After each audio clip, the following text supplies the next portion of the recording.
Hey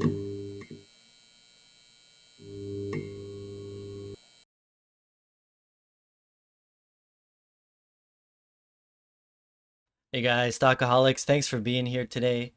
Deal me in.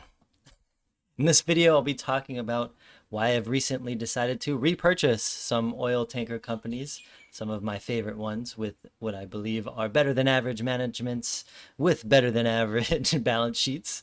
I'm going to be talking in this video about some scrapping data, some interesting patterns that I've noticed. What else am I talking about? Scrap steel pricing, asset values, ton mile demand, and some pros and cons of investing at this point in oil tankers. I'm going to start by mentioning some of the things I believe that I have been wrong about so far as my predictions with the oil tanker industry. The first one is oil demand coming back. Over a year ago, I predicted that this Cerveza game that we've been playing for a while now would have come to an end by now, but it seems that this game continues to find more and more innings. So oil demand is still lower than expected. I also thought that scrapping levels would be higher than they are now. We are starting to see, I'm going to mention a little bit, that they are accelerating. Um, but I thought that we would actually see a lot more this year. What I learned, though, after I looked at a bunch of historical shipping cycles over the last several months, is that this cycle is where we are now is about the same as many cycles. The first year after you get into a bear market, tanker owners tend to be, I guess, what would be the word, resilient with in terms of scrapping. But over time, that's it's starting to change. I believe that if this bear market continues into next year, and I actually do believe that it is very likely that that does happen, we will see even more accelerated scrapping next year. But so far, I want to mention that I believe I've mostly been wrong about scrapping levels. Okay. And the third thing is what we're going to get into is how steel is just going, at least recycled steel is going bananas. I thought by now, like a lot of other commodities I've talked about, we would have seen some downward pressures by now in terms of steel pricing, but that's actually pretty good. Um, it should encourage more scrapping, and that's what we're going to see in a minute. This is the Compass Maritime Weekly Report, recycling activity reported this week. So since last update, which was I talked about scrapping in the tanker industry, which was on July 16th, there has been 2 VLCCs, 1 Suezmax, 1 Aframax, and 1 Panamax tanker that has been scrapped. This represents a very large amount of deadweight tonnage being scrapped. That's good to see, okay? This is largely why I have decided to re-enter the trade along with paired stock prices significantly declining, which is actually a pattern you notice if you look back at bear cycles, scrapping cycles in the shipping industry. The equities tend to go down at the same time there's very, very high recycling. But this is actually what leads to bull markets, right? So to me, this is a signal. And yeah, one thing I've recently noticed that I found to be very strange, and I would like maybe you guys can help me think about this a little bit.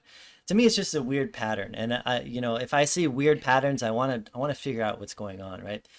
Recently, over the last year, we've seen a lot of very small vessels being scrapped in terms of tankers, okay?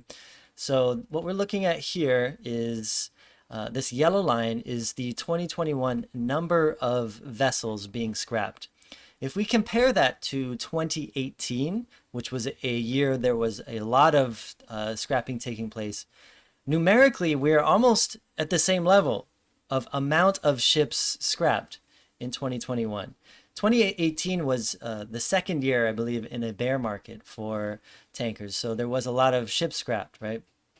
But if you look at deadweight tonnage, the amount of supply that has actually been reduced in the fleet, it's less than half of what it was in 2018. So what this is telling us is that there's a lot of really small ships being scrapped. To me, this is strange because in bear markets, the ships that face the most pressure are usually vessels that are much larger. They're like your VLCCs, your Suezmaxes. They face more pressure than smaller vessels. Now, the flip side is true too. In a bull market, these vessels do much better than their much smaller counterparts. So to me, it's really strange that we're seeing so many small vessels being scrapped. One of the things we hear from a lot of the oil tanker executives, and me personally, I don't take anything they say um, as fact. But I think what this could be suggesting is one of the things that they say is that there is maybe some validity in the thing that they're saying about the illicit market trade. Maybe some of these larger vessels are finding their way into Venezuelan and the Iranian trade instead of being scrapped. So I don't know. Or I'd actually be, again, I'm interested in any hypothesis or theories you guys would have to explain this because I find it very odd and I haven't heard anybody talk about it. One of the commodities I like to track pretty regularly is steel, or at least in steel rebar. Now it's traded in China. I find it fascinating, and I feel like it gives you a gauge on the world economy and some other things. But what you look at the chart for steel rebar, it's just been like freaking roller coaster. It's all over the place. But if you look at scrap steel, these things have just kept going up and up and up. And this is, by the way, one of the things that I thought by now would have turned around. But again, this is good news if we are talking about tankers. Scrap steel prices are reaching some of the highest prices they have in, I don't know, a decade. They are getting way up there. So if if tanker owners aren't going to scrap now, I don't know what would cause them to. We're in an extreme bear market and steel is through the roof. So hopefully this contributes to more and more scrapping as we move on. Another thing that I found to be weird is just the actual asset values of tankers. We were in a bear market, so the fact that these oil tanker vessels have been just increasing in value so much is also very strange, okay? So there was an interesting question asked from this man, Ken Hoexter. This is taken from the TNK conference call, the earnings call, where they were asking the management some questions. And he was asking, why are tanker asset values so high, right? So is it typical to see asset values climbing ahead of an inflection point in spot rates? Or typically do you see the spot rates move and then see the asset values climb? If you look at a segment like container ships, they're doing tremendously well, right? They are making a ton of money. So it would make sense that the value of the vessel would go up. If you were to sell that ship, the purchaser knows that they can make a lot of money. So, you know, the asset should be more valuable, right? So if we're in a bear market in tankers, why is it that these tanker vessels prices just seem to keep going up too, right? So this was his response. And I think this is kind of evident. This is why I'm bringing it up. Of one of the, it's one of the, it's no data for this. It's one of the anecdotes. It's one of the things I kind of like, the patterns I notice when I think about it in terms of my poker background, okay? So now the asset values, typically, we will look at a number of factors, one being new building prices and the other one being where the forward market is likely to go, as opposed to where the actual market is right now. And I think both of those factors have come into play. We are seeing asset prices are quite significantly in the first half of this year, driven off of a very large increase in new build prices on the back of constrained supply. So on one hand, we're seeing that it's going to be very difficult in the future to get new tankers. Number one, because of the high steel pricing, and number two, because these building yards in Korea, China, are just filled with container ship orders. Okay, so that has been a big driver. This is what I find to be interesting, though. I think also it's sentiment driven. Although the current spot market is historically weak, people are looking at the fundamentals that continue to show improvement month on month. One of the questions I ask myself, right, when we're talking about these kind of cyclicals, is if everyone is anticipating a bull market rally, will that actually prevent the bull market rally, right? What we actually want to see is a little bit what we have, but we want to see more. If everybody's so bullish on these ships and they're going to go keep going around and trading these in the second hand market, is that going to restrict scrapping, right? I would hope not, right? We want to see these things going to the scrapyard, right? If everybody is bullish, they think, okay, you know what? If we just hang out for another year, we the market's going to go up. Then, if nobody is scrapping their vessels because they all have this same belief, will that cause an or protract the oversupply of vessels? So that is just something I'm noticing, and we'll see, I guess. But so far, I think that it's just a function of time. If these guys go more and more broke, which a lot of them are, their sentiment is likely to shift. This is a cool article I was shown by a very intelligent person. Hopefully that person knows who they are, so thank you. This is the Potent Tanker opinion. It's a balancing act. In February and March of 2020, it became clear that IMO 2020 was not creating the problems that some people had expected, and the markets quickly came back to earth. I recently made a video where I was talking about how I actually see IMO regulations having effects, and that is largely in protracted bear markets like the one we are now seeing in the tanker segment.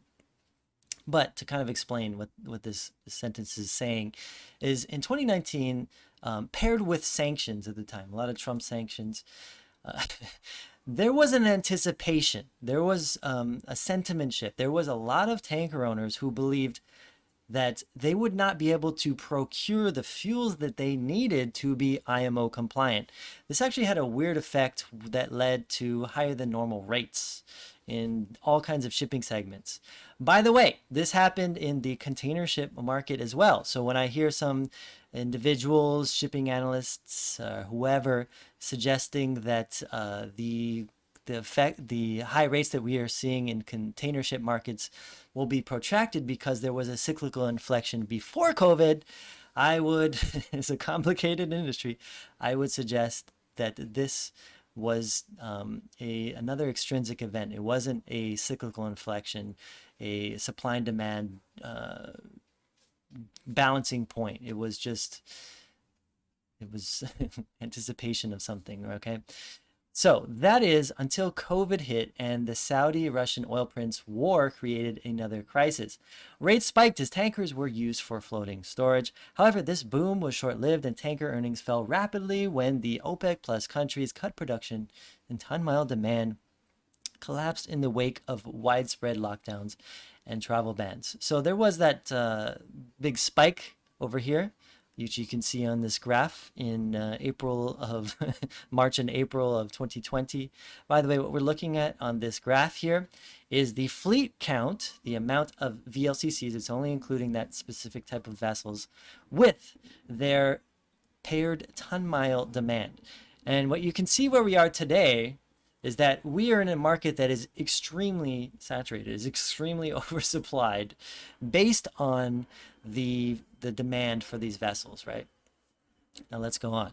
What was hidden behind all of this volatility was a deteriorating supply and demand balance for these VLCCs. From the beginning of 2016 through the middle of 2019, VLCC ton-mile demand was fairly stable, averaging around 575 billion ton-miles per month. At the same time, the VLCC fleet continuing to grow from 653 vessels on the 1st of January 2016 to 783 units by the middle of 2019. As a result, the VLCC productivity, defined as billions of ton miles transported per vessel, declined from a peak of 0.9 billion ton miles per VLCC in March to 0.74 billion ton miles VLCC in June 2019. Since then, VLCC productivity has fallen further due to the combined effect of the Cerveza 19 demand destruction and continued fleet growth. Okay, now this stuff isn't uncommon. Okay, we are a year out after a bull market. The continued, I'll get into this in a little bit, but I don't expect continued orders to continue happening, mostly because the owners are just not going to be able to do that. Let's see. After the two event-driven rate spikes in 2019 and 2020, VLCC earnings have fallen back to levels that reflect the poor supply-demand balance. So if you're getting involved in tankers right now and you think there's a great fundamentals to get right now, you're probably going to be wrong on that one. Okay, but for me, that's not why I'm investing right now, and that's what this paragraph gets into. Are VLCCs doomed? Not at all. The market can and most likely will bounce back, especially as oil demand growth translates into more tanker ton miles. However, barring any unforeseen geopolitical triggers, it could take some time before the market balance swings back into owners' favor. It will require continued discipline on the ordering side, as well as a pickup in the demolition of older tankers. Again, when these guys' war chests of earnings start to deplete, it forces the invisible hand of the market, okay? These guys can't order new ships. The flip side, when we see very high steel prices, incentivizes scrapping, disincentivizes more earnings because these ships are even more expensive from the prices that they can't afford, right? If that happens, constrained fleet growth can set the stage for a freight market recovery, just like it did in 2014 and in 2018. I would like to go over what I see are the major pros and cons for an investment in oil tankers in the cycle where we are now. The pros. There are signs we are near a cyclical bottom. These are: number one, scrapping is slowly accelerating. Number two, high steel pricing incentivizes scrapping and disincentivizes new builds. If your new build is, 100% more expensive than it was a year ago, you probably won't be buying it in a bear market, right? The flip side is true too. If you're in an extreme bear market, you can't find any way to make money with your vessel. A lot of people will be sending those to the bin. Number three, the bear market is drying up capital in weaker companies. A lot of companies with lower profit margins relative to their peers are going to be in trouble in protracted bear markets. Some of these will go bankrupt, especially private companies that don't have access to shareholders to dilute. Okay. Number four, IMO regulations are adding additional cost pressures to weaker or unprepared companies. I've made an entire video about this recently. Recommend checking that out if you have not. Number five, we have seen mergers. This is a cyclical inflection that you often see in a lot of cyclical industries, or when these big companies merge, like DSSI and International Seaways, and I do expect to see more industry consolidation. And number six, another reason why I have invested recently, is that many tankers companies again are trading at significant valuations far below their net asset values. Now let's talk a little bit about the cons, because nothing is ever as rosy as you might want it to be in tanker land. Tanker owners are still failing the prisoner's dilemma. If you don't know what that means, basically in the prisoner's dilemma, if the prisoners decide to cooperate with one another, effectively their total sentences will be reduced. But they're failing. They are not cooperating. So what I think is likely is that their prison sentence, if you will, for these tanker companies may be longer than people might want them to be. Number one, the cons. Oil demand, ton mile demand, and earnings are all low. In fact, they're horrible. Number two, optimism, which we saw in that T&K article. Optimism about recovery may be preventing one. Many owners are reselling vessels instead of scrapping them. Somebody wants to buy them more than their scrap value, the ship does not get scrapped. This is an example of how they're failing the prisoner's dilemma. Number three, some companies are very likely to face shareholder dilution in the near to medium term. Be careful, you guys. Choosing the wrong company will prove to be costly, I believe. Number four, the illicit trade in Venezuela and Iran. These guys dodging U.S. sanctions may be holding back some potential scrapping. There's a lot of bulls that argue this is might potentially be a pro if sanctions get lifted, but I don't necessarily share this extremely bullish view because I know the patterns of shippers, and it takes time for for owners to get bearish on their own vessels, right? If these guys are making 10 times the average spot prices to deliver illicit oil, they are going to be flush with cash. Their proverbial war chest will be full for another 18, 24 months, right? So some of these guys might send their tankers to the bin. Maybe they're more responsible, which you would not expect them to be if they're in the illicit trade than some of their other respectable peers. But I think that they're likely to be prone to the same kind of behaviors as anybody else in the shipping industry.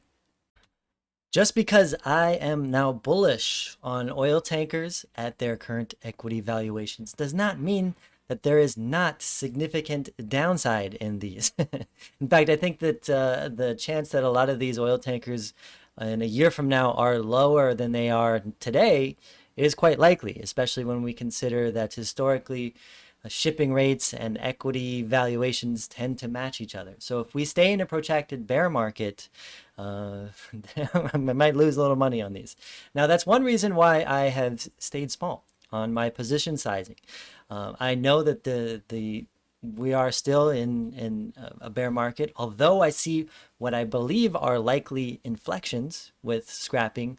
I'm not going all in on this trade. I also know that if these equities go down significantly, I know the optimal strategy is to average down at a 50% decline. And again, I think those kinds of losses are likely. So if you guys are in tankers and you are anticipating, or you guys cannot handle that kind of a loss, you definitely probably should not be in this industry. But I can, and I am confident that I can, with my position sizing and my strategy, handle this. And I know that eventually bear markets in cyclicals lead to bull markets.